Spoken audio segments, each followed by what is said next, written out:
Programme کے آخری حصے میں آپ کی لائیو کال لی جاتی ہیں. اگر آپ کال کرنا چاہ رہے ہیں تو ہمارے نمبر سکرین پر فلیش کر رہے ہیں. آج کے موضوعات پر ہی بات کیجئے گا.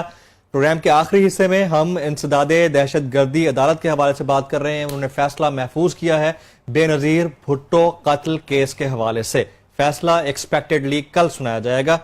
اس پر بات کرتے ہیں اوریہ صاحب سے. اوریہ صاحب دیکھیں، ایک تو اس میں کچھ نکلنا نہیں ہے. نہیں نکلنا؟ ہاں مجھے Are you sure؟ شور. اس کے جائے کہ مین جو بندے تھے وہ تو اس میں سے انہوں نے پہلے مر چکے ہوئے ہیں. ہاں جی. بیت اللہ محسود مر گیا جو لیڈ لے کے گئے. جی. خالد شہنشاہ مر گیا جو ہاں پیچھے جی. کھڑا ہاں جی. خاص آدمی تھا. ٹھیک ہے. اور بھی اس طرح کے جتنے بھی کردار ہیں ان کو انہوں نے آؤٹ سپورٹ کر دیا. چارے جو چھوٹے موٹے 4-5 لوگ ہیں، کسی کو سیکورٹی کے لیبس کے اوپر کسی نے یہ نہیں کیا، کسی نے وہ نہیں کیا، وہ ہوگا. ایک جو پرائم منسٹر کے لیول کی انکوائری ہوتی ہے نا، خالد قریشی ہمارا کلیگ تھا، میرے ساتھ سٹاف کالج ہم نے اکٹھا کیا.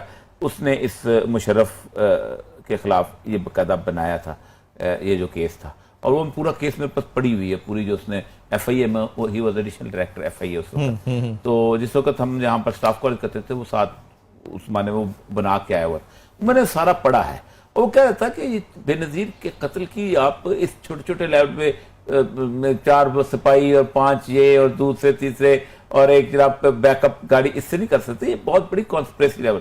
تو کانسپریسی لیول کی تحقیقات ہوئی نہیں ہے اور کانسپریسی لیول کی کبھی بھی نہیں ہوں گی. تو مجھے لگتا ہے یہ چھوٹے چھوٹے کرا کے کچھ نکل آئے گا. کوئی خاص چیز نہیں نکلے گی. خاص چیز نہیں.